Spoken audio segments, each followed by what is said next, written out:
بتعملي ايه يا ماما؟ بشرب كازوزه. ايه؟ بشرب كازوزه.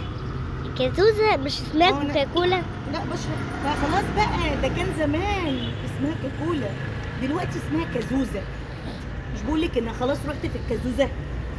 ها؟ انا دلوقتي بشرب كازوزه. اصل انا كل يوم يا عمر بصراحه خلصت بقى المنصوره وزهقت من الشغل فيها، ما عادش يعني فيها شغل كتير، واخده بالك؟ اه. فقلت اعمل ايه بقى الجديد بتاعي؟ ان انا اسافر بره المنصوره خالص، اغير بقى الناس وكده واشوف ناس جديده، وتبقى البلد تبقى اكبر شويه، واشتغل بيها فيها بقى، لان هنا في المنصوره بالوضع اللي احنا فيه ده ها هنشرب كازوزه. وريكي كده، اشربي كازوزه. لا. اشرب شاي.